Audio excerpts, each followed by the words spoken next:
Hello. We had some big weather contrasts across the UK to start the new working week. It was Scotland, Northern England, Northern Ireland that had the best of the day's sunshine. Bit of snow there on the tops of the Scottish mountains. But for Wales, the Midlands, East Anglia, southern counties of England, we had some quite heavy rain around in the morning. That eased off.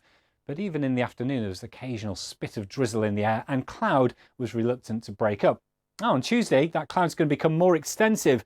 Some of it quite low, so some hill fog patches around, a few spots of morning drizzle. Most of that will clear away. The afternoon, okay, there could be a few brighter spells coming through, maybe a bit of hazy sunshine, probably the best of that across northernmost areas of Scotland. Temperatures are rising, so it's starting to get milder for many areas, 15 to 18 degrees quite widely, a bit cooler than that in northern Scotland, where there's still potential for an odd nip of frost to start the day. Tuesday night, cloud will continue to thicken. Again, a few patches of rain or drizzle across eastern areas, but more substantial areas of rain will start to move into western areas. Quite a brisk southerly wind developing and a mild old start to Wednesday as well. Temperatures 12 to 16 degrees Celsius. Now, for Wednesday, the UK finds itself sandwiched between low pressure in the Atlantic and an area of high pressure around the Baltic. We get these very mild southeasterly winds moving in across the UK, bringing some very high temperatures for the time of year. It's not just going to be mild, though. It is going to be pretty wet, with these weather fronts bringing substantial areas of rain. So heavy rain at times, quite windy weather conditions. It could be that parts of East Anglia and southeast England avoid the rain and stay dry, but that's an if.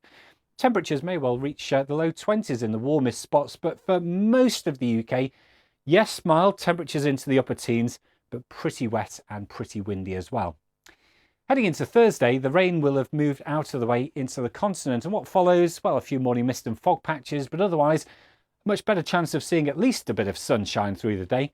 A few showers knocking around, particularly for Scotland and Northern Ireland, maybe a few isolated ones for Wales and England, but overall it's a much brighter kind of day. And it's still mild, temperatures 17 in Aberdeen and Newcastle, 17 for Cardiff, and an 18 in London, 19 for Norwich. We end the week with quite a powerful jet stream then crossing the Atlantic with a trough just to our west. This is going to develop quite an intense area of low pressure just here. And all of this is coming up against a blocked weather pattern across Europe. And so the weather's really not going to change very much. And we're definitely on the unsettled side of things. So for Friday, we've got more heavy rain on the way, particularly for western areas. And that band of rain will be very slow moving as it comes up against that area of high pressure in Europe.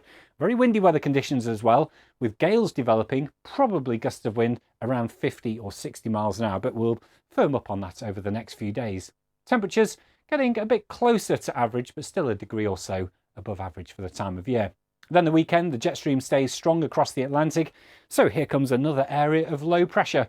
More wet and windy weather conditions, with the heaviest rain, the strongest winds biased towards the northwest of the UK, the south and east having probably no huge amounts of rain. Next week, there are hints that the high pressure in Europe could start to affect the UK more, but it's just hints at this stage. It's still the best part of a week away. So some windy weather with us and wet weather from Wednesday.